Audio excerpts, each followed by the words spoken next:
Ya está. Bueno, chicos, a ver, ¿en qué nos quedamos? Lo último que vimos fue, pues, el teorema de Gauss, ¿verdad? El último teorema importante de este curso. Entonces, antes de ver cómo se usa el teorema de Gauss, que seguramente ya varios vieron la posibilidad de cómo se usa el teorema de Gauss en la resolución del problema de los campos solenoides, ¿no? El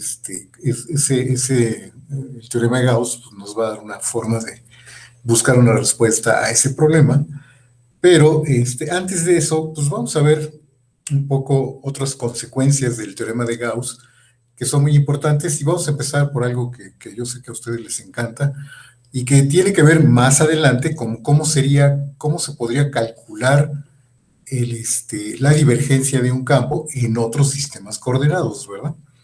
Que yo sé que a muchos les gusta ese tema.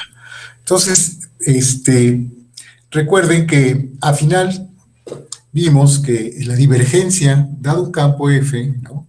Dado un campo F de coordenadas PQR, ¿no? PQR, definido en una región de R3 en R3, de clase C1, etcétera, etcétera.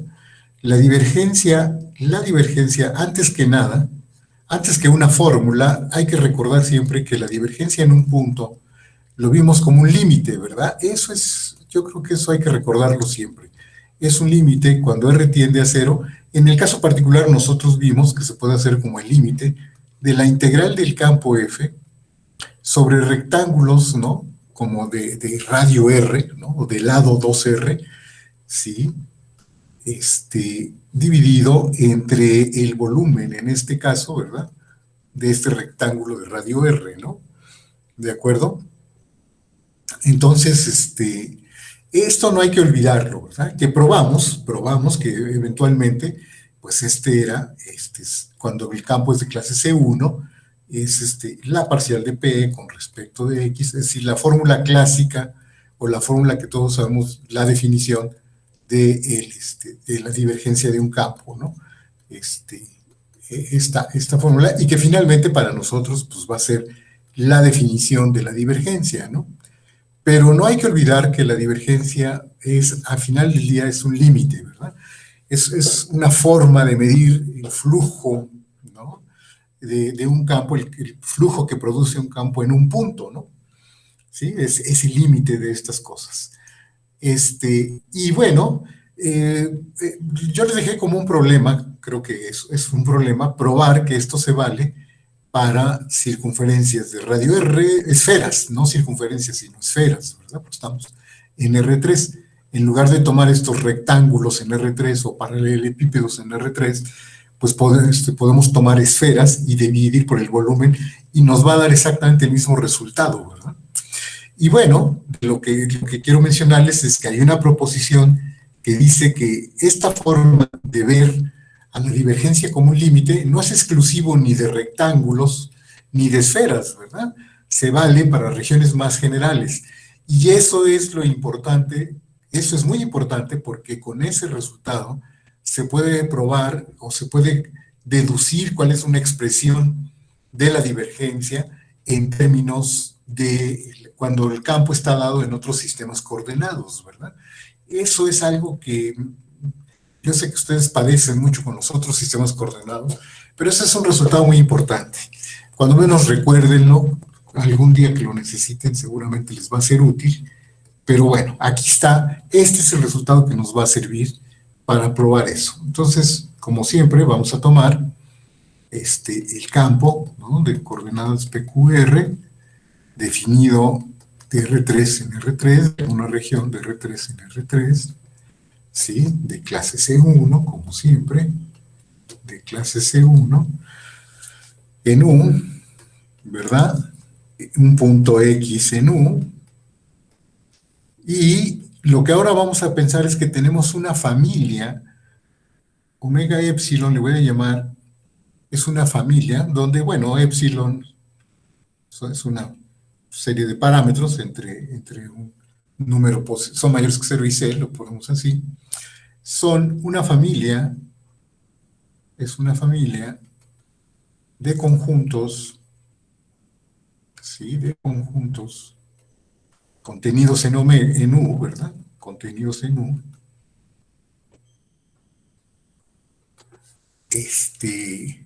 tales que qué. De hecho, voy a poner una lista de propiedades para que no se olvide. La voy a poner así. Tales que omega epsilon es Jordan medible, ¿verdad? Sí, es Jordan medible, cerrados, ¿no? Son cerrados y acotados,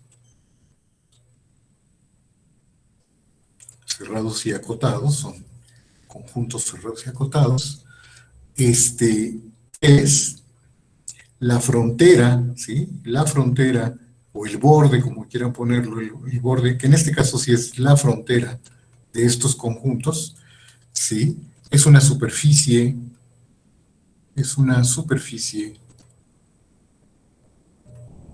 por pedazos, ¿verdad? Es una superficie por pedazos.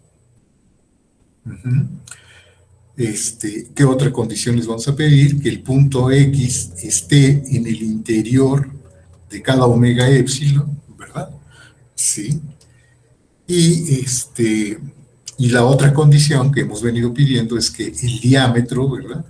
El diámetro de los omega epsilons cuando epsilon tiende a cero, ¿verdad? El límite, ¿verdad? El límite de estos diámetros, ¿sí? El límite de estos diámetros cuando epsilon tiende a cero, cuando epsilon tiende a cero, cero, ¿verdad? Entonces, bajo todas estas hipótesis sobre los omega epsilon, que son totalmente análogas a las que hemos venido pidiendo, ¿sí? Entonces, lo voy a poner aquí, se puede concluir que la divergencia del campo F en el punto X se puede calcular como un límite análogo, ¿verdad? El límite cuando epsilon tiende a cero, ¿de quiénes? Pues ahora de las integrales sobre las superficies S epsilon, ¿verdad? A esta superficie les voy a llamar S epsilon para no escribir mucho. O bueno, sobre la frontera de los omega epsilons, del campo F de sigma epsilon, digamos, ¿sí? De sigma epsilon dividido entre el volumen de los omega epsilons, en donde, ¿sí? En donde sigma epsilon es una parametrización, ¿verdad? Es una parametrización de las fronteras de estas regiones, una parametrización de omega epsilon que induce vectores normales, ¿verdad? Induce vectores normales que apuntan hacia afuera, ¿verdad? ¿Sí? Que apuntan hacia afuera, ¿sí? Hacia afuera de omega epsilon.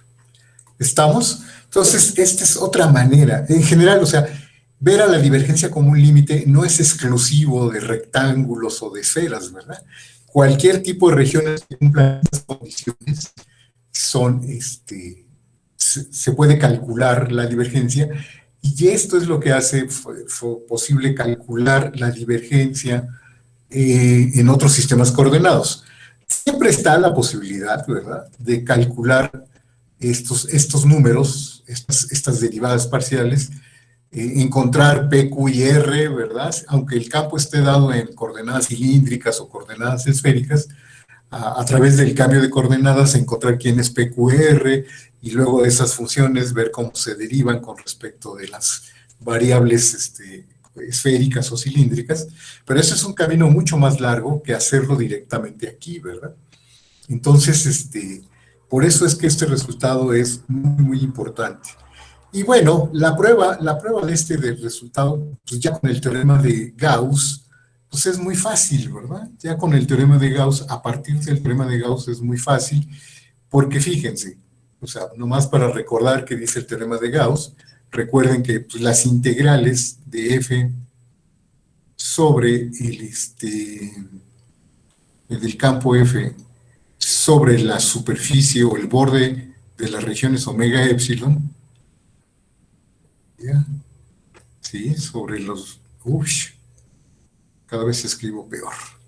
Entonces, sobre esto, omega epsilon, ¿verdad? Qué barbaridad. El borde de los omega epsilons, ¿sí? Punto de sigma epsilon. El teorema de Gauss, que nos asegura? Pues que esto es lo mismo que la integral sobre la región omega epsilon de la divergencia del campo, ¿verdad? ¿De acuerdo? Y bueno, o sea, esto es la integral de, ya sabiendo que la divergencia es esto, ¿verdad? La parcial de P con respecto de X, más la parcial de Q con respecto de Y, más la parcial de Q con respecto de Z, ¿verdad? Es esta función, que es una función escalar, pues ya podemos entonces, ahora, como esta es una función continua, ¿verdad? Sabemos que esto se puede ver por el teorema del valor promedio, como quién, pues esta función, ¿no? Digamos, esta función, la parcial de P con respecto de X, más la parcial de Q con respecto de Y, más la parcial de R, ¿verdad? Aquí es R, ¿sí? La parcial de R con respecto de Z, evaluada en algún punto, le voy a llamar psi epsilon, ¿verdad? Psi epsilon, multiplicado por la medida, ¿no? Aquí me falta multiplicarlo por la medida de la región omega epsilon, que en este caso es el volumen, ¿no? Dado que estamos en R3, este es el volumen. Y donde recuerden que xi epsilon pues es un punto que está en omega epsilon, ¿verdad? De tal manera que pues ya podemos ver que el cociente, ¿no? El cociente o el límite cuando epsilon tiende a cero del cociente de la integral de f de sigma epsilon sobre la frontera de omega epsilon dividido entre el volumen, ¿verdad? Porque pues la medida no es más que el volumen de los omega epsilons, ¿sí? Pues esto sería el límite cuando epsilon tiende a cero, pues de estas funciones, ¿sí? Esta función evaluada en xi epsilon, ¿verdad? Que ya sabemos que, dado que los diámetros se van a cero, este punto tiende a X, ¿no? Y ya terminamos, ¿no? ¿Verdad?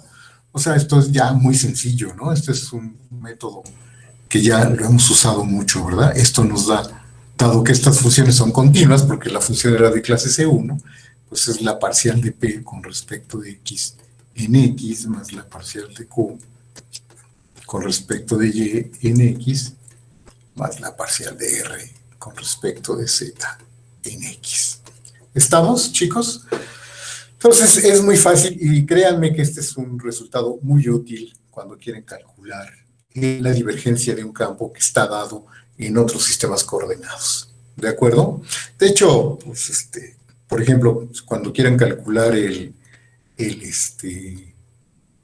¿cómo se llama? La divergencia en coordenadas cilíndricas, pues como qué tipo de región, quiénes van a ser las omega épsilons, cómo se verían las omega épsilons más adecuadas si quisieran calcularlo, sí, quisieran calcular el campo en coordenadas esféricas, es decir, supóngase que el campo está dado en términos de FR, F teta y una FZ, que ya hemos visto qué significa esto, ¿no? Que esté dado en términos de estas coordenadas. ¿Cuál sería como la región omega epsilon más adecuadas para calcular esto? Para calcular la divergencia del campo F en un punto X. Si el campo F está dado así, yo digo que lo más sencillo es aplicar este resultado sobre algunas regiones omega epsilon adecuadas. De hecho, sí, ¿verdad? Son coordenadas cilíndricas, pero aquí el punto es elegir quién es esta región, ¿verdad? Dirán, ¿quién sería la región más adecuada? Fíjense que en realidad es sobre, digamos, cubos cilíndricos, ¿no? Es decir, cosas del estilo cascaritas de cilindro o cosas de este estilo, ¿no? A ver, supónganse, digamos, llamémosle el punto X0 y supónganse que el punto X0 tiene coordenadas cilíndricas R0, teta 0, Z0, ¿no? Supónganse que estas son sus coordenadas cilíndricas.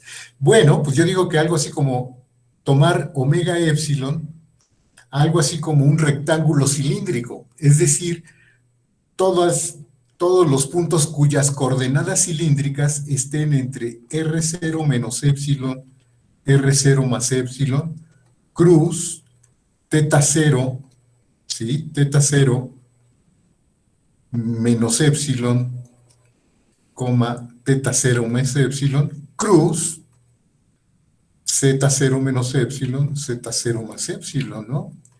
Esta especie como de, pensando que esto estamos hablando de ternas que representan, ¿sí? Cualquier terna que esté aquí representa coordenadas cilíndricas. Esta es una especie como de cubo cilíndrico. Y de hecho, geométricamente, ¿cómo se ve? ¿Cómo se ve? Bueno, hasta les hice el dibujito, bueno, hice una figurita para que se viera bonita, ¿sí? Déjenme enseñárselas para que vean. Voy a no, esta no, vamos a detener tantito esta presentación. Es un cilindro sólido, no, es sólido, ¿verdad? Silgi, es una región sólida, ¿no? Porque el punto tiene que estar en su interior, ¿no es cierto? Entonces, vamos a ver, miren, es como déjenme enseñárselos, aquí en GeoGebra, no, esto no es una ventana, a ver, no sé si ya se ve la ventana de GeoGebra, ¿sí? Sí, ya se ve, sí, ¿verdad? Y es esto, ¿no? Este es como una especie de rectángulo cilíndrico, ¿verdad? Sí, son todas las ternas, hablando de ternas cilíndricas, ¿no? Son todas las ternas cilíndricas, ¿sí? Cuyo radio está entre una R0 menos epsilon, un R0 menos epsilon, ¿verdad? Un radio R0 menos epsilon, R0 más epsilon, ¿verdad? Después el ángulo teta, es esto, ¿verdad? Estas paredes es teta menos 0 y teta más 0, ¿verdad? Y la altura, ¿no? Z0 menos epsilon y Z0 más epsilon. Es exacto, ¿verdad? Pues es un cubo cilíndrico, diría yo, ¿verdad? Porque pues es justo, son todas las ternas, ¿verdad? Que satisfacen que sus coordenadas cilíndricas están entre R0 menos epsilon y cosas de ese estilo, ¿verdad?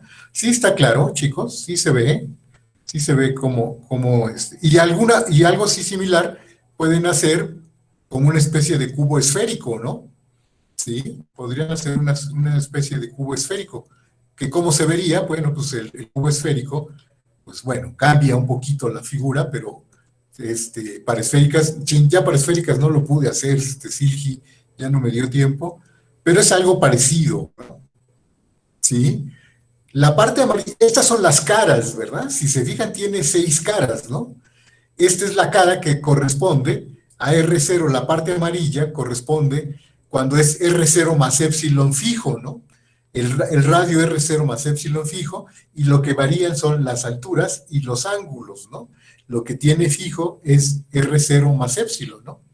Esta es la cara. Es como un cubo, ¿no? Tiene 6 caras, ¿verdad? Exacto. Es como un pedazo de círculo, ¿verdad? Sí, una parte de una rosca, ¿verdad? Parece una parte de una rosca para que nos dé hambre, ¿no, Silgi? Sí. Entonces, y sí, ¿verdad? Es como tomar una parte de un anillo y subirlo, ¿no? Una cierta altura. ¿De acuerdo? Sí, sí lo ven, chicos. Y tiene 6 caras, ¿verdad? Pues como todo buen cubo. Qué bien, muy bien, Silgi. Provechito. Muy bien, sí se ve, ¿no? Y algo parecido se podría hacer con una esfera, ¿verdad? Con una esfera, y bueno, quedarían como pedacitos de esfera ahí, ¿verdad? Ciertos sectores de esfera. ¿Sí está claro, chicos? ¿Sí se ve? Este es el tipo de regiones, este es una especie de omega epsilon, ¿verdad? Para alguna epsilon. ¿Sí está bien? Entonces, les digo, son muy útiles, ¿eh? Yo sé que ahorita les da flojera, pero estas cosas son muy útiles y sobre todo recordar que que la divergencia, y lo mismo con el rotacional, ¿verdad? se pueden calcular como límite tomando este tipo de figuras, ¿verdad? Bueno, entonces vamos a volver al, al pizarroncito, ¿sí? Y vamos a ver. Entonces, por eso es un resultado muy, muy importante, chicos. ¿De acuerdo? Esto es muy importante que lo recuerden y esa es la manera más fácil de resolver el cálculo en otros sistemas, el cálculo de la rotacional y la divergencia en otros sistemas coordenados, ¿verdad? Cuando menos en el caso de las coordenadas cilíndricas y las coordenadas esféricas. Bueno, y otro resultado que quiero mencionarles, porque creo que es muy importante también, es el siguiente. A ver, antes de eso, primero quisiera resolverles o decir más o menos una idea de cómo se resuelve un problema, uno de los problemas de la lista de problemas, y que tiene que ver con lo siguiente. O sea, si ustedes tienen una superficie S, y sobre esta superficie S tienen definida una superficie en R3, y tienen definida un campo escalar, ¿no? Una pregunta que, a ver, ¿ustedes cómo resolverían la pregunta de decir cómo saber quiénes son o cómo calcular el valor promedio de la función f sobre la superficie S? ¿Cuál sería el promedio de todos los valores de f sobre la superficie? Este es un problema que ya resolvieron para curvas, ¿no? También lo resolvieron para curvas. Ahora, ¿cómo se resolvería para una superficie, chicos? ¿Quién debería ser como el promedio?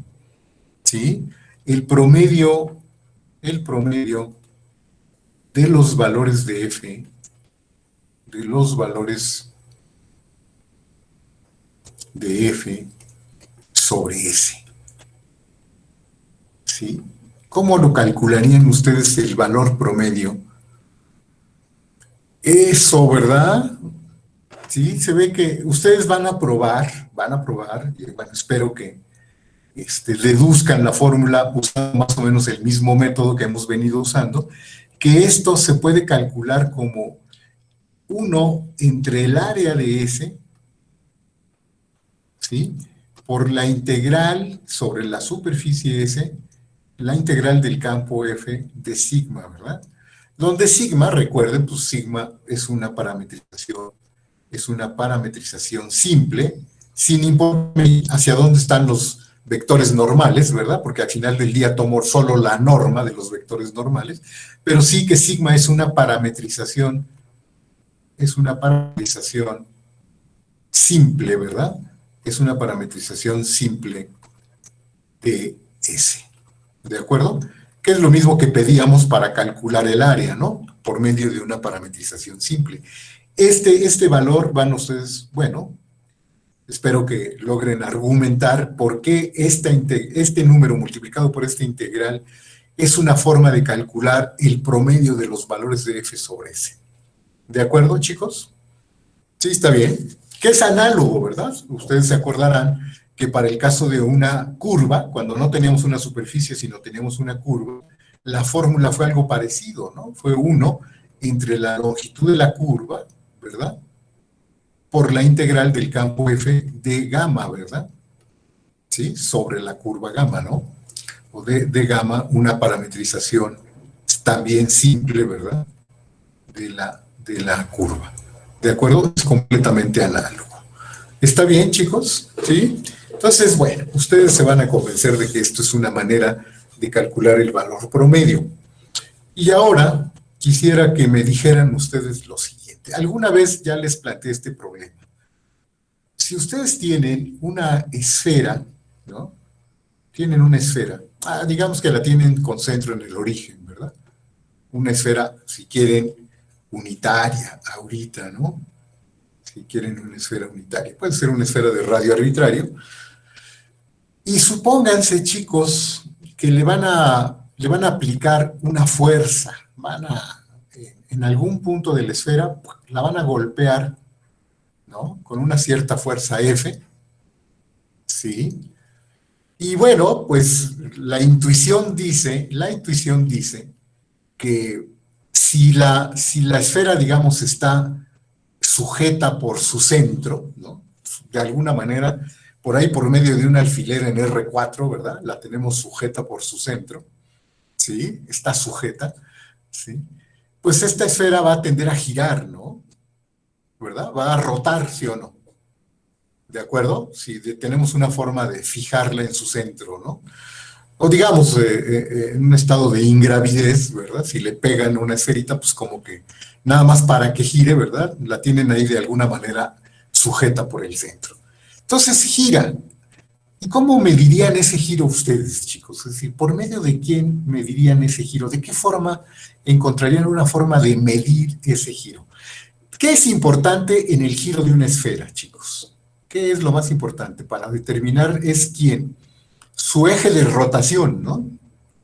Como que lo importante es determinar su eje de rotación. Y de hecho, con ese eje de rotación, incluso si está orientado ese eje de rotación, digamos, tiene un norte y un sur, con eso podrían también determinar si el giro de la esfera está dado, es en sentido de las manecillas del reloj o contrario a las manecillas del reloj. Como que si ustedes conocen quién es ese eje de rotación y además está orientado, ¿verdad? Es decir, tiene un norte y un sur, como que con eso ya conocen cuál es la rotación, ¿sí o no? ¿De acuerdo? Es una manera. Y en la intensidad también, ¿no? Es decir, si gira muy más lento, más rápido, pues también.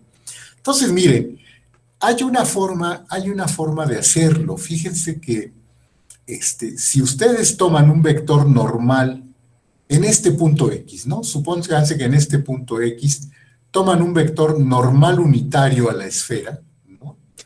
¿Sí? Vamos a argumentar, vamos a ver que esto en R3, ¿verdad? Siempre estamos en R3, que este es un normal unitario, ¿verdad? En el punto X.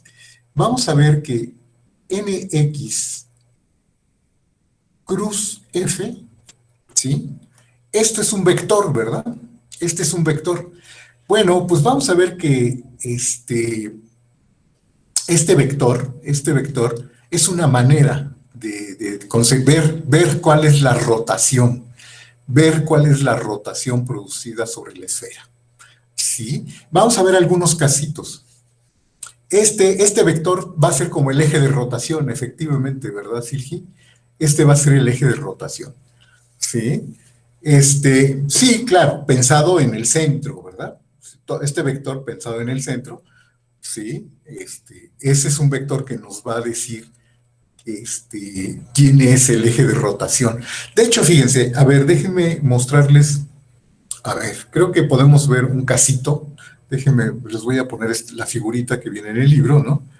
Esta, miren. Vamos a ver, esta es esta.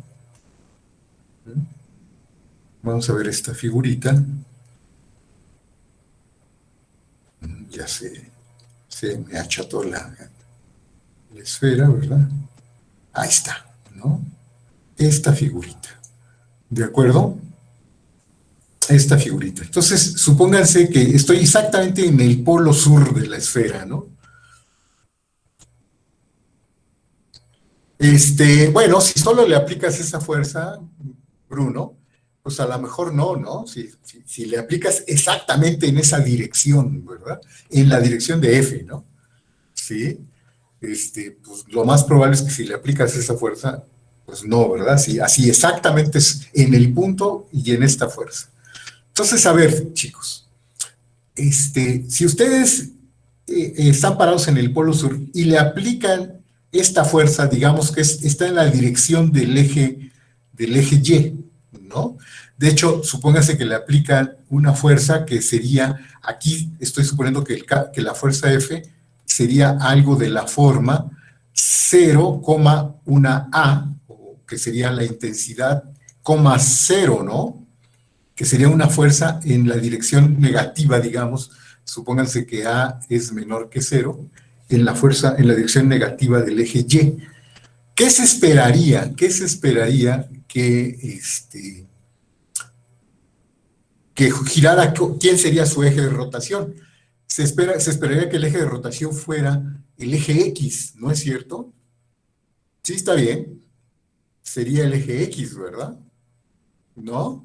Y observen que el vector normal unitario en este punto, en el polo sur, el nx, ¿verdad? ¿Quién sería? Sería el vector 0, 0, 1. De hecho, lo voy a poner arriba. Bueno, no importa, sí, para que no me salga bien el producto cruz, para que me salga bien el producto cruz, lo voy a poner a ver. De hecho, el eje de rotación sería exactamente un vector que estaría en la dirección del eje X, ¿verdad? Sería algo de la forma un escalar, coma 0, ¿no? Ese sería el eje de rotación, ¿no, Silgi? Tendría que ser algo de ese estilo, ¿no es cierto? ¿Verdad? Entonces, supónganse que entonces les digo, el vector unitario sería el 0, 0, 1, ¿verdad? El vector normal unitario.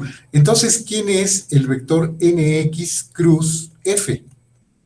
Ah, bueno, pues bueno, pues como siempre lo hacemos, ¿quién sería? 0 menos a, 0, ¿sí o no? ¿Verdad? Y ahí está, ¿verdad? Porque si A fuera negativo, ¿no? Como decíamos que A era negativo, pues ahí está, ¿verdad? Este es un vector que estaría justo en esta dirección, ¿verdad? ¿De acuerdo? Y claro que su magnitud, pues depende de la magnitud de F, ¿sí o no? ¿De acuerdo? Sí, está claro, chicos. Entonces, no es tan mala idea, ¿verdad? Fijarse en este vector cuando le aplico una única fuerza, ¿no? Si esta fuera la única fuerza que le aplico y ya no se le aplica ninguna otra fuerza, ¿verdad? Ninguna otra fuerza va a estar actuando sobre la esfera, pues entonces, como que este vector sí es una forma de describir, sí nos describe el movimiento, tanto en orientación como en magnitud, ¿no es cierto? Justo desde aquí estaríamos viendo que la esfera rota en el sentido contrario a las manecillas del reloj, ¿no es cierto, chicos? Sí, está bien. ¿Están de acuerdo? Pues que eso pareciera que es una buena forma. Y de hecho, fíjense que vamos a ver que, pues si uno le aplica más de una fuerza, hay varias configuraciones, ¿no? Sí. Lo del sentido, ¿qué es, Sirgi? Hay que ir a un billar, ¿verdad, Andrés? Sí, eso estaría bien. No sé, Sirgi, una pregunta tiene que ver con el sentido de la rotación, dices. Pues sí, ¿no? La esfera estaría girando hacia acá, ¿no? La esfera estaría girando hacia acá. Y justo si te paras aquí, ¿cómo la ves rotar? ¿En qué sentido ves rotar a la esfera? ¿En qué sentido? Sí, ¿no? ¿Verdad que sí? Ujú. De hecho, les digo que incluso pueden tomar algunas configuraciones. Voy a poner otra figurita, las otras figuritas que vienen ahí en el libro. Sí, por ejemplo, como esta, ¿no?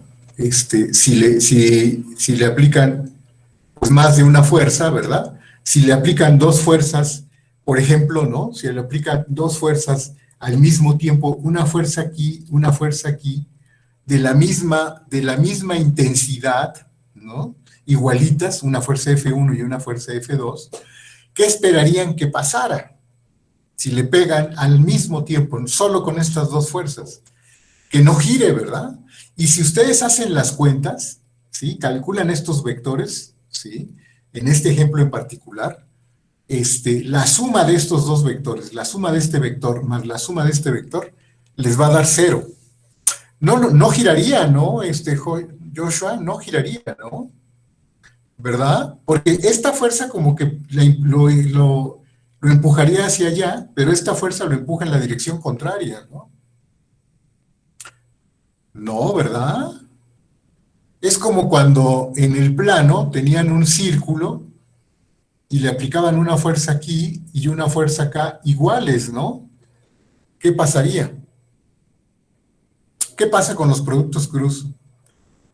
Sí, sí giran, ¿a poco sí?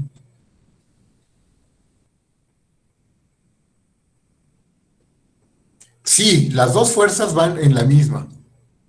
Exacto, sí, estoy suponiendo que F1 y F2 son iguales, Son iguales, ¿verdad? Nada más que la F1 y F2 son iguales, son la misma fuerza. No, no, no, no, aquí No, no. doctor, no, pero parece que sí giran, ¿eh? F1 y F2 son paralelos. No, no, no, son la misma fuerza. De Sí, hecho, de misma magnitud, misma, pero en iguales. sentidos opuestos. Son esta fuerza, miren, supónganse que le pongo es cero en X, cero en Y y una cantidad A positiva en la dirección Z, ¿no? Y es la misma fuerza y la aplican en los dos vectores. Así no giraría, ¿no? Es lo que estoy suponiendo, que son la misma, que le estoy pegando con la misma fuerza en estos dos puntos antipodales. Ajá. Bueno, en el dibujo de la derecha, en el dibujo de la derecha, ¿qué sucede? Pues los vectores cruz apuntan en direcciones contrarias, ¿no? Y si lo suman, pues la suma da cero, ¿no? Sí, son situaciones completamente análogas, ¿no? Sí, F1 y F2. Digo, podemos hacer las cuentas si quieren, chicos. ¿No? De hecho, a ver, si quieren, hacemos las cuentas. Les digo, la fuerza es la misma, ¿no? Y por ejemplo, aquí ¿quién sería nx1? ¿Qué vector sería? ¿No sería el vector 0, 1, 0?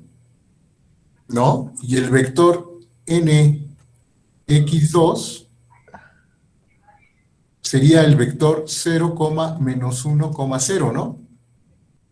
¿Sí? Entonces, si yo esto lo multiplico, producto cruz con la fuerza 0, 0A, ¿quién es el producto cruz? ¿Cuánto me da el producto cruz de estos dos vectores? Pues me da A y 0, 0, ¿no? Sí. ¿Sí o no? Y Ujú. acá, producto cruz con el mismo 0, 0, A, pues ¿quién me da? Pues me da menos A, 0, 0. Entonces, si yo hago la suma de estos dos vectores, pues Célula. me da 0, 0, 0, ¿no? Pero eso es para el de la izquierda o el de la derecha. Este es para el de la izquierda. O sea, es que yo nada más, o sea, si ve el dibujo, o sea, F2, ¿hacia dónde está apuntando? Como hacia X, ¿no? Al positivo. Y F1, F2. Ah, ok, ok, y ok. F1, o sea, como que sí entendemos que si apuntaron al Ah, ok. mismo lugar sería cero, pero ahí en ese dibujo no se ve eso. Ah, ok. Bueno, pues lo hago con. Ah, ok, ok. Si este es A, 0, 0, ¿no? Con A positivo, no. Sí, con A positivo, ¿no? Pero es lo mismo, ¿no, chicos? O sea, si hacen el producto cruz con este 0, 0 y con O sea, este sí, 0, 0, pero el también da F1, 0, ¿no? el F1 parece que apunta al menos A, ¿no? Ok, no. Bueno, a ver, déjenme ver. Ah, ok, ok. Ah, sí, sí, sí, sí, sí. Ya, estoy mal, ¿verdad? Lo que estoy haciendo es según el dibujo, según el segundo dibujo, ¿verdad? El razonamiento que acabo de hacer hace un rato fue el segundo dibujo, ¿no? Ah, ok, ok, ok. Ah, sí, ya les entendí, chicos. Sí, perdón, perdón.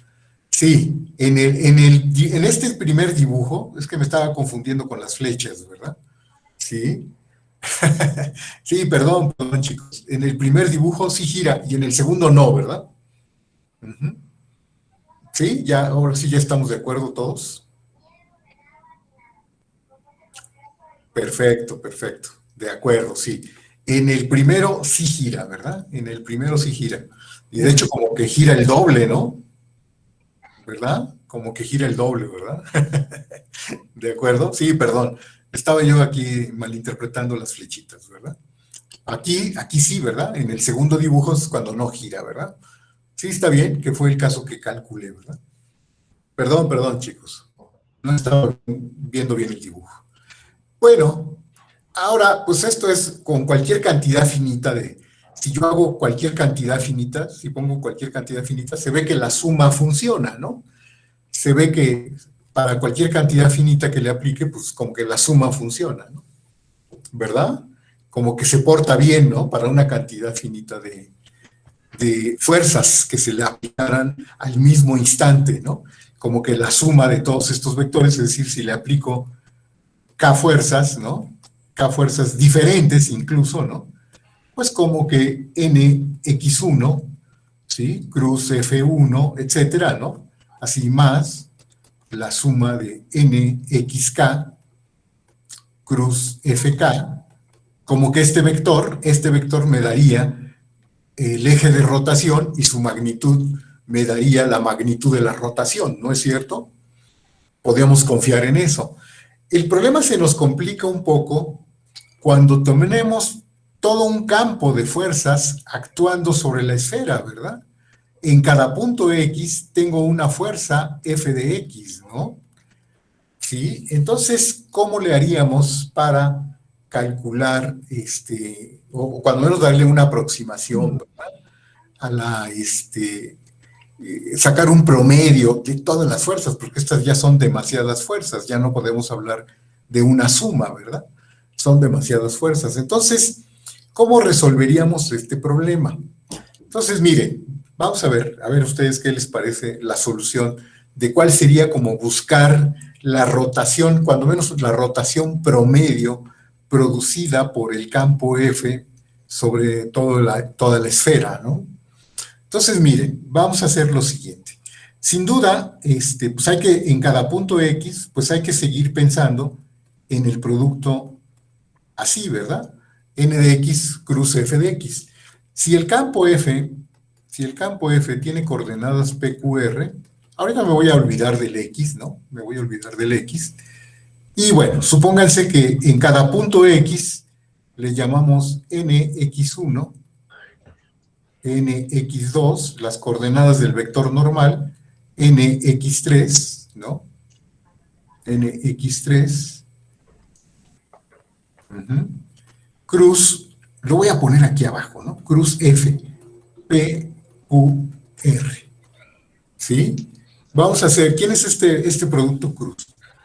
Bueno, pues si hacemos el producto cruz, ¿qué nos queda? La primera coordenada es nx2 por R menos nx3 por Q, coma, la segunda coordenada, ¿quién es, chicos? Va a ser nx3 por P menos nx1 por R, ¿sí está bien? Y la última coordenada sería ¿quién? nx1 por Q menos nx2 por P. ¿Sí estoy bien? Ahora sí hice bien el producto cruz, chicos. Sí. ¿Está bien? Sí lo hice bien, no me equivoqué. Bueno, y observen que esto se puede poner de la siguiente manera. Esto, si se dan cuenta, no es más que el campo 0, R, 0, menos Q, punto el vector normal NX. ¿No es cierto? Precisamente por eso puse NX3 por P. Sí, ¿no? Por eso lo puse por menos por porque ya le cambié el signo, ¿no, Leonardo? Bueno, entonces la primera entrada es la segunda entrada se puede ver así, ¿no? Con estos productos puntos. ¿Quién es la segunda entrada? Visto así, sería el campo menos R, 0, P, punto N. ¿No, chicos? Y finalmente, el tercero, ¿quién es? El tercero es el campo Q menos P 0 punto N, el vector normal. ¿Sí estoy bien? Ujú. Entonces, a ver, chicos. A ver, a ver. ¿Sí, sí estoy bien o este? Sí va bien, ¿verdad? Entonces, fíjense, estas son las coordenadas en cada punto, ¿verdad? En cada punto, ¿no es cierto? Entonces, ahora díganme, yo puedo como encontrar el vector promedio, ¿verdad? El vector promedio lo puedo encontrar como encontrando el promedio de cada coordenada, ¿no, chicos? El valor promedio de cada coordenada de esta función. ¿No? No lo pondrían así. Es decir, ustedes tienen para cada X, cada coordenada, digamos, es una función que está dada por ¿quién? 0, R, menos Q, punto, NX, ¿no? Esto ya me da un escalar, ¿sí o no? Digamos, esta es la coordenada, las coordenadas unos, ¿no? Le voy a llamar C1. Estas es las funciones coordenadas 1, las funciones coordenadas, las segundas funciones coordenadas, en cada punto X está dada, por ejemplo, ahora por ¿quién? Por menos R, 0, P, punto NX, y las coordenadas 3 está dada por el producto del campo Q menos P, 0, punto NX, ¿no? ¿De acuerdo? Entonces, fíjense que, ¿qué tal si yo digo que el promedio, el vector promedio, no sería mala idea decir que sea el promedio de los valores de la coordenada 1, luego poner en la segunda coordenada el promedio de las segundas coordenadas y poner en la tercera coordenada el promedio de las terceras coordenadas, ¿no? No sería mala idea que ese sería como el vector promedio, ese vector, el formado por los promedios de las coordenadas de estos vectores, ¿verdad? Que sería como el vector que de alguna manera me da la rotación producida por el campo F, ¿no? Tomando los promedios de las primeras entradas, de las segundas entradas y de las terceras entradas. ¿No es cierto? Esa no sería una mala idea, ¿no? Es decir, el vector, digamos, el eje de rotación, podríamos tomarlo como el vector formado por los promedios de todas estas coordenadas, ¿no? ¿A ustedes qué les parece? ¿Sería muy mala idea construir un vector de esa manera? Y es probable, muy probable, ¿verdad?, que ese vector sí sería el vector que de alguna manera nos indica o nos mide la rotación producida por la esfera por el campo F. Cuando menos en el caso finito sí funciona, ¿no? ¿Sí? Precisamente tenemos que ver como la suma, ¿no? ¿Sí? Y les digo, podemos tomarlo como un promedio, ¿no? Tomar el promedio de las primeras coordenadas, el promedio de las segundas coordenadas y el promedio de las terceras coordenadas.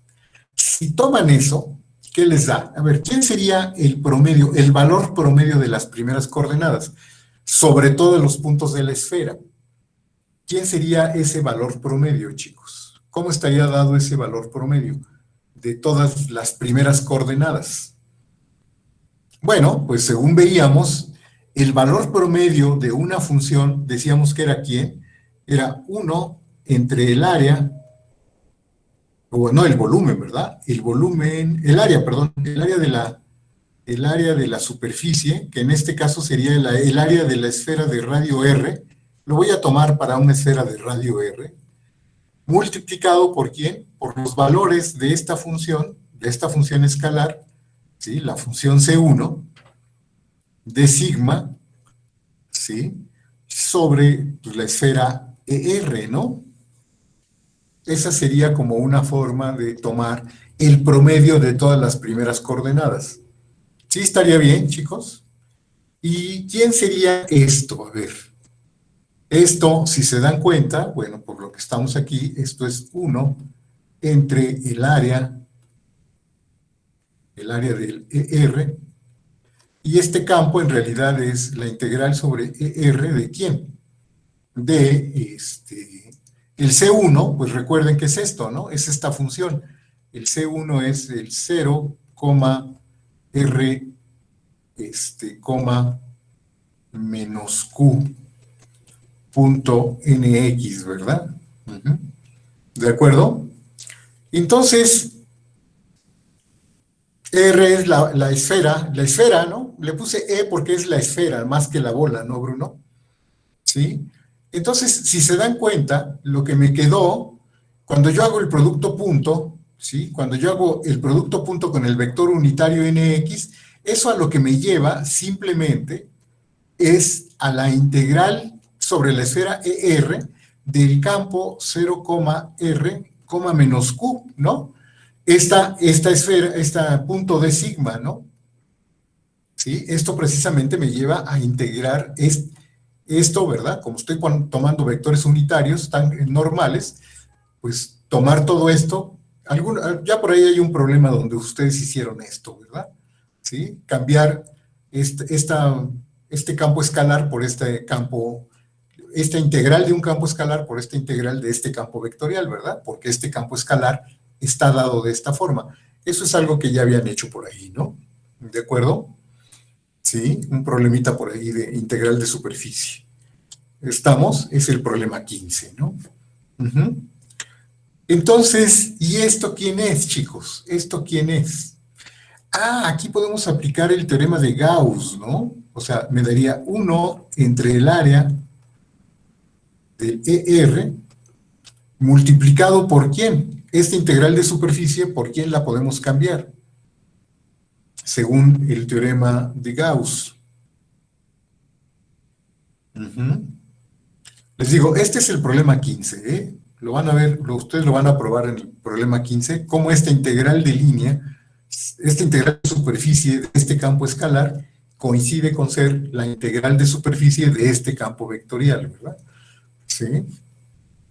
Es el problema 15. Échenle un ojo a ese problema. Esto es igual a ¿quién? Es la divergencia, ¿no? Como dice Fernando, es la divergencia de este campo, ¿no?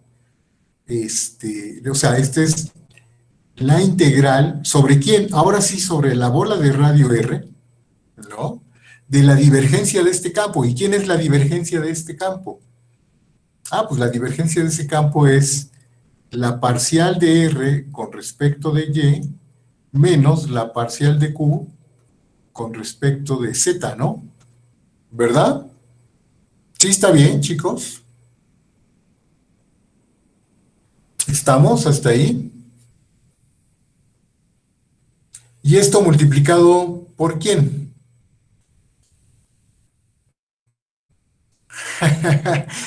Sí, se va a parecer, ¿verdad? ¿Y esto a qué es igual? Bueno, pues observen lo siguiente. Por aquí me está faltando por ahí una cantidad. Oh, claro. Es el área de la esfera, ¿sí? Y déjenme ver. Ah, es que me faltó para que me salga bien, me faltó a estos promedios, ¿sí? A estos promedios para que me salga bien. Bueno, ahorita lo arreglamos. ¿Esto quién es? ¿Esto quién es, chicos? Bueno, pues esto, por el teorema del valor promedio, se puede hacer como quién. El normal, Joshua. ¿Quién es el normal? No sé tu pregunta. Dices, ¿el normal? No entiendo bien tu pregunta, Joshua. ¿Cuál es tu duda? Ah, no, creo que aquí el problema es, no hay ninguna, ¿cómo se llama? No hay ninguna constante, creo. Pero ahorita me está haciendo falta algo, pero ahorita lo arreglamos, no hay problema. Entonces, miren, creo que este es lo que dice el problema 15, ¿no? A ver, chéquenlo. Que esta integral es igual a esta integral. Y sí, no le falta nada, no le falta nada, no le falta nada del vector normal. Creo que es así tal cual, ¿no? Tal cual es así. ¿De acuerdo? Ujú. Entonces, si no van, a ver, si quieren les digo qué dice exactamente el problema 15, ¿no? O échenle un ojo al problema 15 y van a ver que eso es lo que dice, ¿sí? El promedio de los valores de f, ok, ese es el promedio de los valores de f. Ujú. Y la otra integral, ese es el problema sobre el promedio, y la otra identidad, pues tiene que ver, ¿sí? Con creo que no hay tanto problema, ¿no, chicos? En probar esta identidad, o hay alguna duda en esta identidad. Ujú. ¿Hay alguna duda? A ver, si quieren la probamos. No, ¿cómo va a ser eso? No, a ver, sí se ve, ¿no? A ver, cuando ustedes tienen, digamos que ustedes están integrando sobre una superficie S y están diciendo que su campo es F punto el vector normal en X y hacen la integral de este campo escalar. Este es un campo escalar, ¿no, chicos? ¿Verdad? Dado un campo F, un campo vectorial, si lo multiplican por el vector normal en cada punto de la superficie, esto ya les da un escalar, ¿no? Y entonces, por definición, ¿esto quién es, chicos? Por definición, esto es la integral sobre el dominio de la parametrización de f punto nx evaluado en sigma, ¿verdad? En sigma de lo que sea, en sigma de xy, punto el vector normal parcial de sigma, ¿no? El vector normal inducido por la parametrización, ¿sí o no? ¿De acuerdo? Y esto que está aquí, si se dan cuenta, este punto, esto que está aquí, f, sería f evaluado en sigma de xy, punto un vector unitario. Sí es la norma, ¿verdad? Sí, perdón. Aquí es multiplicado por la norma, ¿verdad? Este es multiplicado por la norma. Lo voy a poner así, ¿verdad? Por la norma, sí. Muy bien, Joshua. ¿Sí? Pero este producto punto es ¿quién? Como estoy pidiendo un vector normal unitario en X en cada punto, pues ese vector unitario no es más que ¿quién? No es más que la parcial cruz la parcial de sigma con respecto de y entre su norma, ¿no? Y luego esto multiplicado por la norma del mismo vector, estas se cancelan, ¿sí? Y pues ya nada más me queda la integral sobre A de f en sigma de xy, ¿sí? Punto el vector normal, ¿no? Estaba fácil, ¿verdad, Bruno? ¿De acuerdo? Y esto pues ya es la integral de f sobre la superficie S punto de sigma, ¿no? ¿Verdad? ¿Sí está bien? ¿Sí está claro? ¿Verdad que sí, verdad? Entonces, esto está así. Entonces, la primera entrada es Entonces, las siguientes entradas, ¿quiénes van a ser, chicos? A ver, déjenme, voy a copiar esto que está aquí. Voy a copiar estos campos, ¿verdad? Vamos a copiar estos campos. ¿Sí? Vamos a copiarlos y ponerlos en la siguiente página. Entonces, ¿quiénes son? ¿Quiénes son? Son estos campos. Y entonces, fíjense, ¿qué nos va a dar? Nos va a dar que el vector formado por la primera entrada, que sería ¿quién? Dijimos, pues, bueno, ya no terminé, ¿verdad? Ya no terminé de hacer las integrales, pero estas integrales, a ver si vamos a abrir el espacio aquí, ¿sí? Borramos esa parte. ¿Y estas integrales qué nos dan? Estas integrales ¿qué nos dan finalmente? ¿A qué es igual, por el teorema del valor promedio, a qué es igual esto, chicos? ¿Quién es esto? A ver, es 1 entre el área de ER multiplicado, ¿esto qué me da? ¿Qué me da? por el teorema del valor promedio es igual a ¿quién? A la parcial de R con respecto de Y menos la parcial de Q con respecto de Z, evaluado en algún punto xi x, ¿verdad? Multiplicado por ¿quién? Por la medida o el volumen de la bola de radio R, ¿no? ¿No es cierto?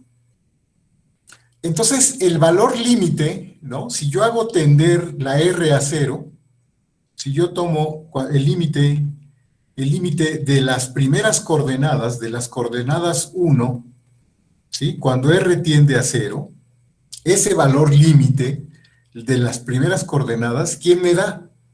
A ver, chicos, ¿cuánto me da el volumen entre el área? ¿A qué es igual? ¿Se acuerdan? ¿Cuánto da el volumen? ¿Cuál es el volumen de una bola de radio R? ¿No se acuerdan del volumen de una bola de radio R? Pi por R cúbica, ¿sí? ¿Todos están de acuerdo? ¿Qué es pi por R cúbica? No sé. ¿Sí? ¿Es pi por R cúbica? O sea, pi por R cúbica. Había un factor, ¿no? 4/3, sí, yo me acuerdo que había un factor. Es 4/3 de pi R cúbica, sí, sí, cierto, es 4/3 de pi R cúbica. Y el área era la derivada, ¿no? El área era algo así como la derivada, ¿no? ¿Es 4/3 o 2/3, Andrés? No, son 2, ¿es 4/3? Perfecto, perfecto. ¿Y el área? ¿Cuál es el área? Es 4pi r cuadrada, ¿verdad? Es 4pi r cuadrada. Entonces, el cociente del volumen entre el área, pues, ¿qué me queda? A ver, chicos, ¿qué me queda? No se me va a cancelar una R. Ah, pero por ahí yo tenía, a ver, chicos. El área. A ver, déjenme que algo me está fallando. Sí.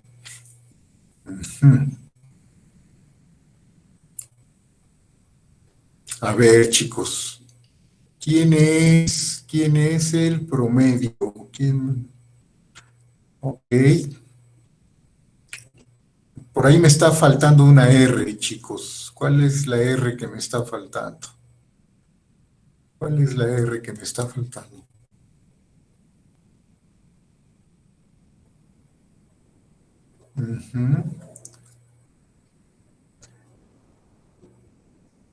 Queda un tercio R, ¿no? Sí, la división queda un tercio R y no me gusta que quede una R, porque voy a tomar el límite cuando R tiende a cero, ¿no? Sirgi, y si me queda una R abajo o una R arriba, pues todo se me va a ir a cero, ¿no? Como que no voy a llegar a ningún lado, ¿no? Queda arriba, pero de todas maneras, cuando tome el límite, cuando R tiende a cero, pues me va a dar cero, ¿no? Y eso no me está gustando. ¿De acuerdo? Ajá. A ver, espérenme tantito. Espérenme tantito, porque me faltó definir, como que dividir estos por 1 entre R. No sé por qué, ya no me acuerdo. Ya no me acuerdo por qué estos los multipliqué por 1 entre R. ¿Cuál sería la justificación de multiplicar por 1 entre R, chicos? Queremos llegar a algo, pero no veo por qué. Porque lo necesitamos, ¿verdad? Pero ¿qué pasaría si yo divido entre R, chico? Fernando, si yo divido las coordenadas, todas las divido por R, ¿qué estaríamos calculando? O sea, el valor promedio, pues sí es nada más este campo, la integral de este campo dividida entre ¿quién? Entre el área de la superficie, ¿no? Entre el área de la superficie. Entonces, pues sí, habría que dividir por 1 entre 2 pi r. Yo en el libro lo dividí por 1. Sí, sí, sí, estamos dividiendo por el radio de la bola, ¿no? Estaríamos dividiendo por el radio de la bola, pero ¿cómo se interpretaría? ¿Cómo se interpretaría que yo tomara este campo y lo dividiera por 1 entre 2 pi r? ¿Cuál sería la interpretación? ¿Cuál sería su interpretación, chicos? Mm. Ándale, exacto, ¿verdad, Emanuel? Exacto, de alguna manera como tiene que ver con las revoluciones, ¿verdad? Sí, con las revoluciones, exacto. Porque fíjense que la norma de este vector, tal vez ahí está el problema, ¿verdad? La norma de este vector, no la calculé. Sí, sí, sí, tiene que ver con lo siguiente, chicos. ¿Quién es el radio de la esfera? Como es el radio R, ¿sí? Si yo calculo la magnitud, esto de alguna manera va a depender de R, ¿verdad? Donde nx estoy tomándolo como el vector unitario, ¿sí? De la esfera de radio R. Entonces por ahí tengo que meter una R, ¿verdad? Exacto, sí, queda una R arriba, Irán, ese es el problema que estoy tratando de resolver, que cuando yo haga este cociente, pues aquí me va a quedar una R arriba, ¿verdad? Me va a quedar R entre 3, ¿no? Por esto que está aquí, por esto que está aquí, y cuando tome el límite, cuando R tiende a 0, ¿sí? Cuando tome el límite, cuando R tiende a 0, pues no me voy a poder quitar esta R, ¿verdad? Esto va a hacer que se me vaya a 0 todo. Por eso tengo un problema con esto. Y eso tiene que ver con la magnitud de este vector, chicos. Con la magnitud de este vector, ¿sí? Que es una manera de medir, como dice por ahí Jesús Ángel, ¿verdad? Dividir por R o 2 pi R es como dividir para encontrar el número de giros. Me faltaba eso, ¿verdad? Como dividir dividir por el número de giros. Por eso me hace falta estas cantidades, ¿sí? O estas coordenadas, multiplicarlas por 1 entre 2 pi r, ¿verdad? Porque esta es una manera de contar el número de giros. Sí, está bien, chicos. Eso es lo que me estaba faltando, ¿verdad? Si yo estoy hablando de la rotación producida, tengo que dividirlo por el número de giros, ¿verdad? ¿Sí? El vector decía, la norma de este vector, ¿sí? La norma de este vector de nx cruz f me daba la magnitud del giro, pero, o sea, de la fuerza que se le está aplicando. Y yo si divido esto por 2 pi r, ¿sí? Eso me da el número de giros que está dando la esfera, ¿verdad? Eso es lo que me está faltando, ¿verdad? Para medir el número de giros. Sí está bien, chicos, por eso es que había que dividir entre 2 pi r. ¿De acuerdo? Sí está claro que es algo así como la circunferencia de la esfera de radio r. ¿Estamos? Que fue lo que hicimos cuando hicimos lo de la rotación, ¿verdad? Por eso es que hay que dividir todos estos por 1 entre 2 pi r. Todas estas coordenadas, todos estos vectores, este vector hay que multiplicarlo por 1 entre 2 pi r, ¿verdad? Si yo tomo 1 entre 2 pi r y le saco su norma, la norma de este vector, ¿sí? Que sería esto ya es una medida de la cantidad de giros por unidad de tiempo, ¿verdad? ¿Sí está claro, chicos? Eso es lo que me estaba faltando, ¿verdad? Porque si no, pues nada más me quedé con la magnitud de la fuerza, ¿no? ¿Sí? Con que se movió, pero no el número de giros. ¿Estamos? Sí, sí está bien para todo el mundo. ¿De acuerdo? Entonces, por ahí me faltó, ¿verdad? En todos estos campos me faltó 1 entre 2 pi r, es decir, 1 entre 2 pi r para todos ellos, ¿verdad? ¿De acuerdo? 1 entre 2 pi r, ¿verdad? Para todos. Me faltó 1 entre 2 pi r. Y ahora sí, ¿verdad? Es 1 entre 2 pi r. Aquí me falta multiplicar por 1 entre 2 pi r, que ahora sí, cuando haga el cociente, ¿qué me va a quedar? Me va a quedar 1 entre 6pi, ¿verdad? Simplemente me va a quedar 1 entre 6pi, que multiplica ¿a quién? Bueno, pues a estas parciales, ¿verdad? La parcial de R con respecto de Y menos la parcial de Q con respecto de Z, evaluadas en un punto xi x, ¿verdad? Este punto xi x pertenece a la bola, pero si el radio de la bola tiende a 0, pues este límite es 1 entre 6pi multiplicado, y nada más me va a quedar la parcial de R con respecto de Y en X, menos la parcial de Q con respecto de Z en X. ¿No es cierto, chicos? ¿Sí está bien? ¿Y qué va a quedar en los otros? Esta es la primera coordenada, ¿verdad? O sea, entonces la primera coordenada me va a quedar 1 entre 6pi, ¿sí? Y las otras coordenadas, ¿quiénes van a ser? O sea, es la parcial de R con respecto de Y en X, menos la parcial de Q con respecto de Z en X. Y la otra entrada, pues son estos, ¿verdad? También con sus derivadas parciales. Este, que sería la parcial de P con respecto de Z en X, menos la parcial de R con respecto de X en X, ¿verdad? Coma, y la última entrada sería la parcial de Q con respecto de X en X, menos la parcial de P con respecto de Y en X. Y bueno, como ya hizo ver Bruno, pues esto no es más que el rotacional, ¿verdad? Esto es igual a 1 entre 6pi del rotacional del campo F en el punto X. ¿Cómo ven, chicos? ¿Cómo ven? Resulta que este vector, entonces, ¿cómo se puede interpretar? ¿Qué nueva interpretación le podemos dar al rotacional? Este resultado, ¿qué nos dice sobre qué observación nos dice? Es el eje de rotación del punto, ¿verdad, Bruno? Es el eje de rotación del punto.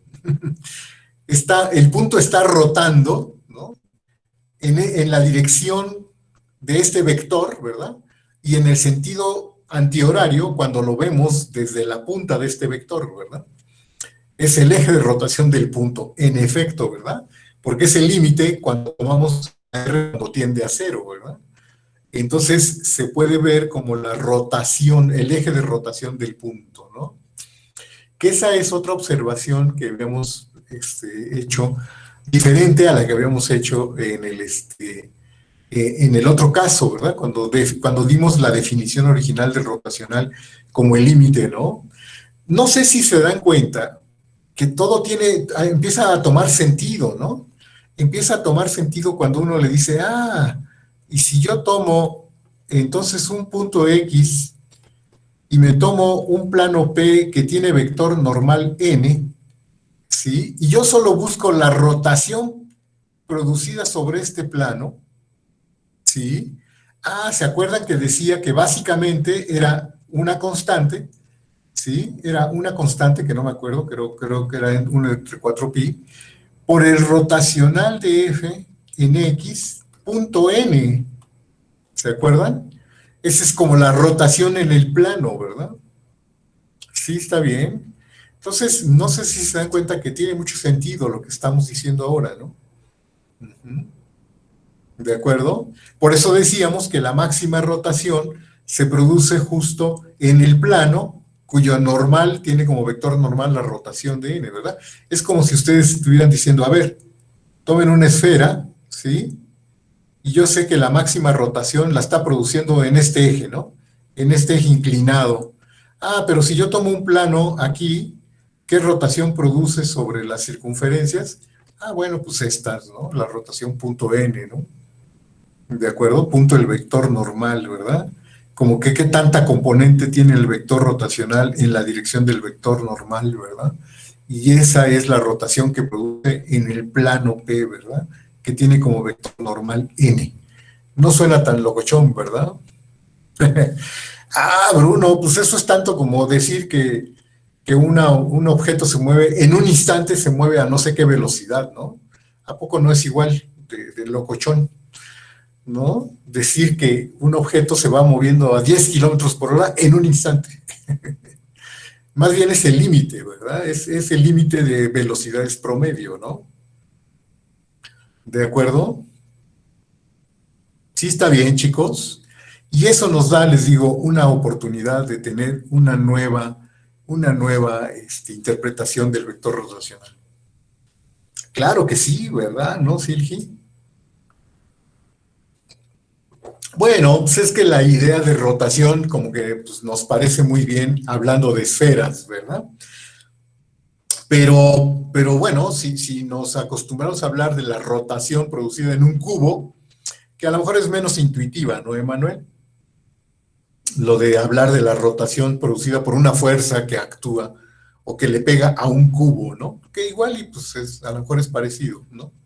Pero bueno, con la idea de esferitas es bastante más manejable, ¿no? Pues sí le podríamos pegar a superficies curiosas, sí, pero sí como que está más difícil pensar cómo giran, ¿no? Sí, como que todas las simetrías que tiene una esfera es más fácil que pensar en eso de los giros. A lo mejor si le pegamos a un cubo o a una superficie más curiosa, pues como decía Bruno hace un rato, ¿no? A lo mejor no gira, sino se bambolea, ¿no? A lo mejor se produce un efecto de bamboleo más que de giro, ¿no? Y como que con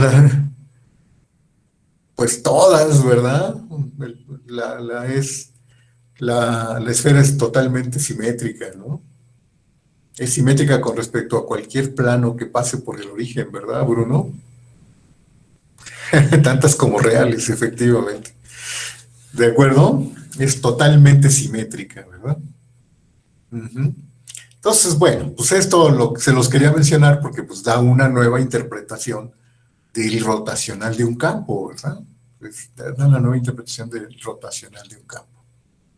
¿Sí está bien, chicos?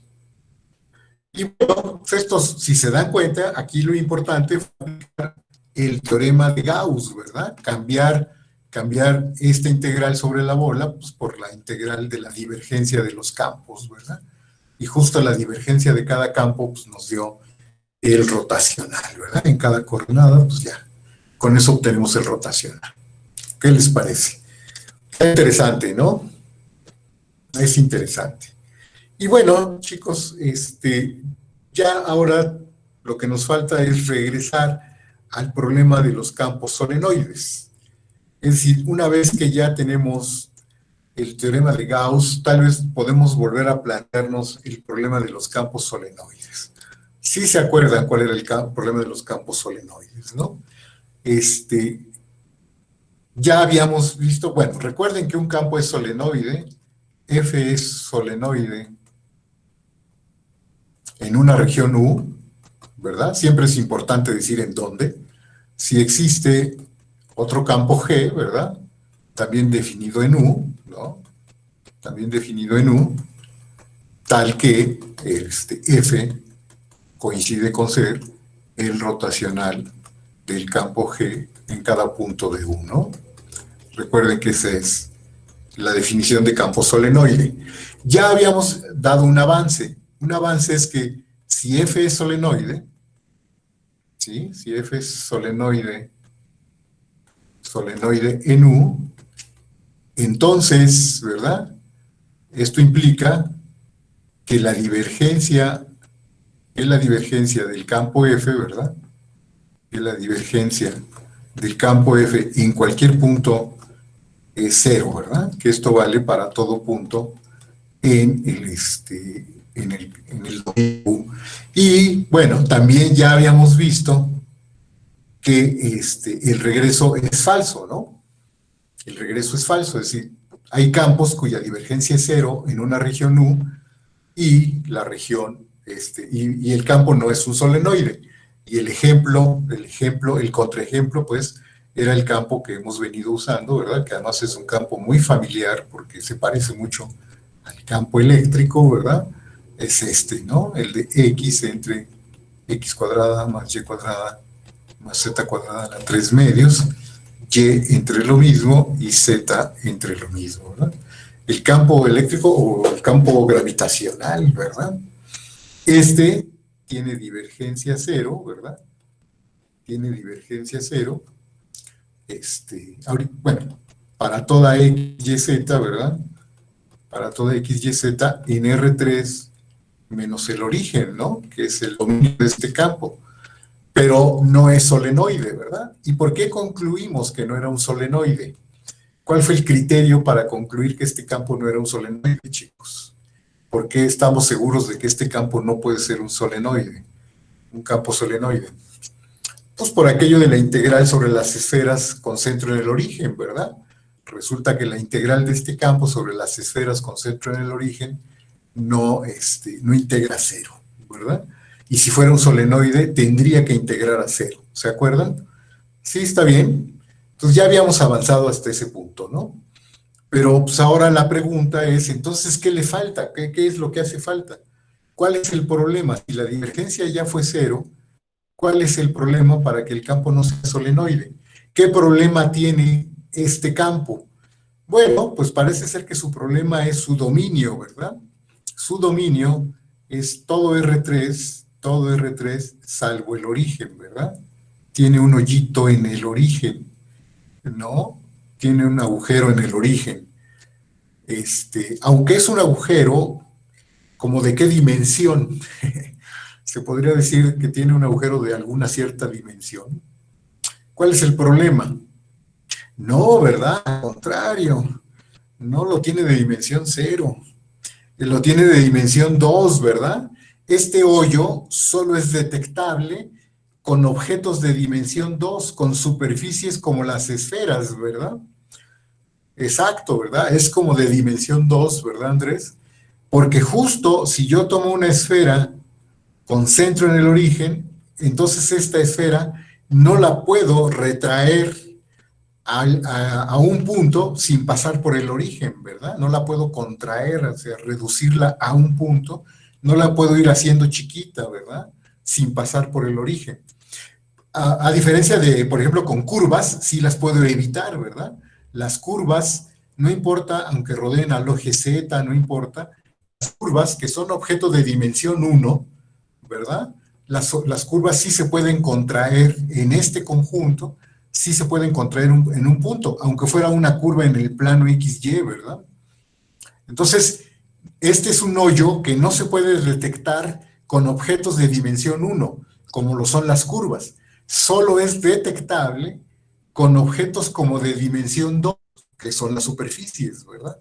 Solo con este tipo de objetos sí puedo detectar este hoyo que tiene esta región, ¿verdad? Por eso es adecuado decir que tiene un hoyo de dimensión 2, ¿verdad, Andrés? ¿Sí está claro, chicos?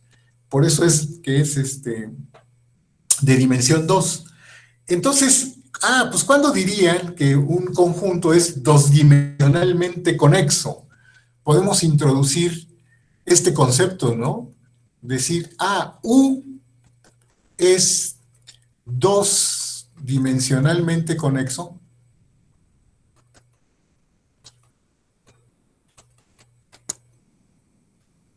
¿Sí qué? Si no tiene hoyos de dimensión 2, ¿verdad? Si no tiene hoyos de dimensión 2, ¿verdad? Es decir, ¿esto qué significaría? Es decir, ¿sí? Toda esfera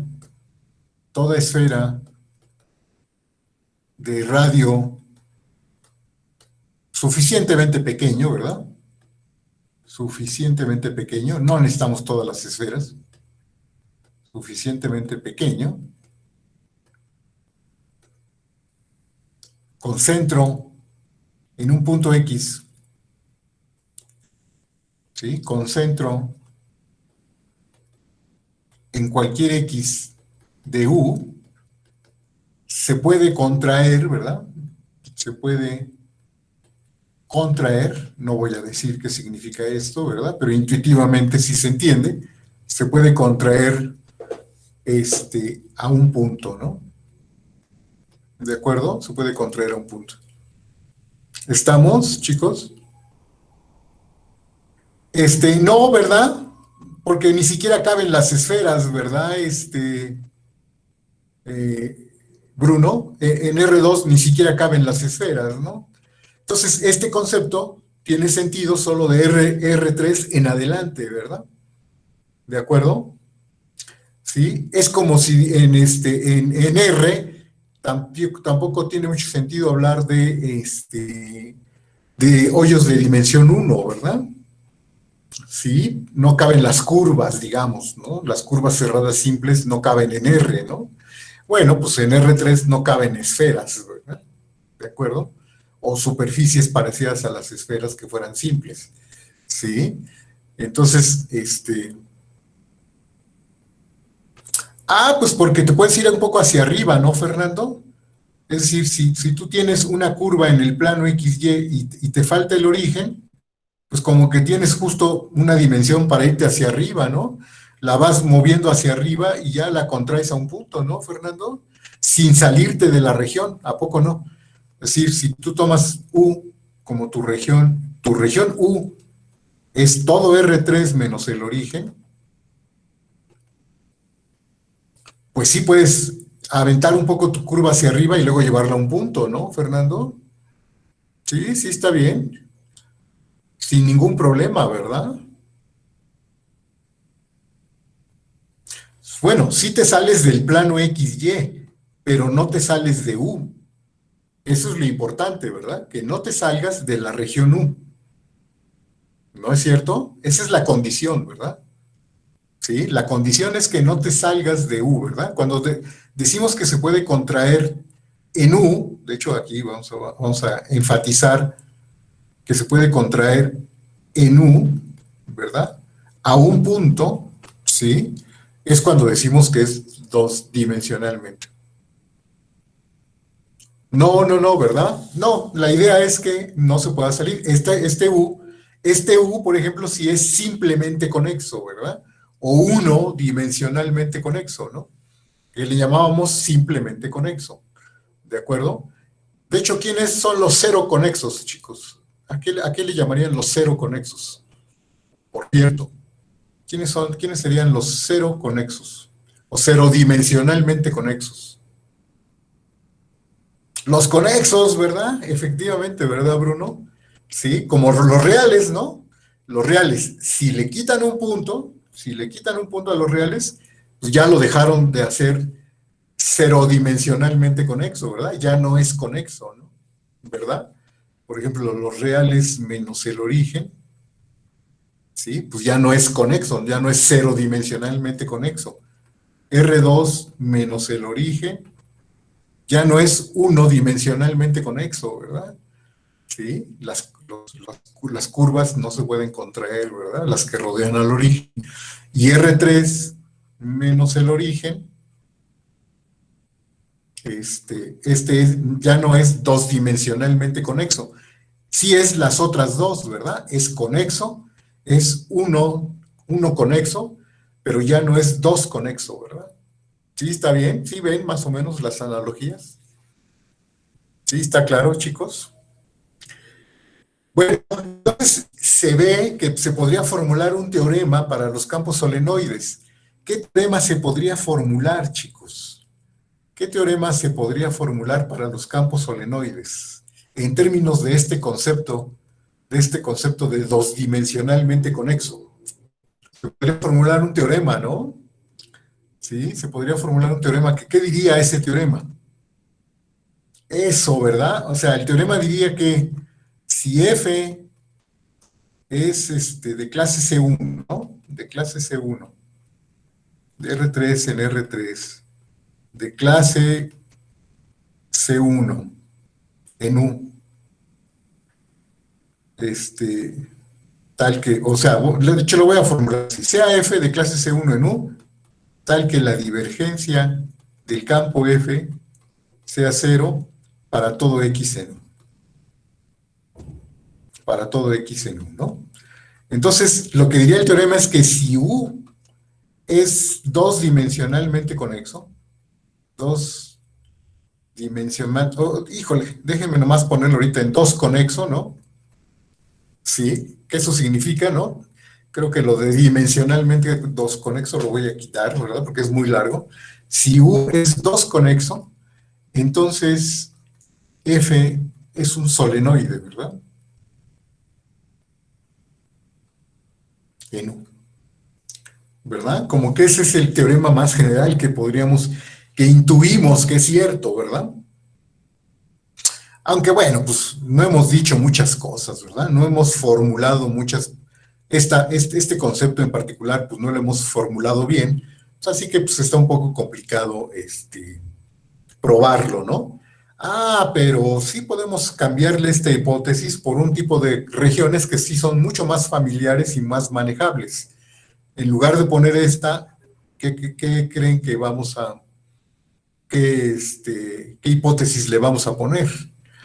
En lugar de que sea U2 conexo, pues estrellada, ¿verdad? Si U es estrellada,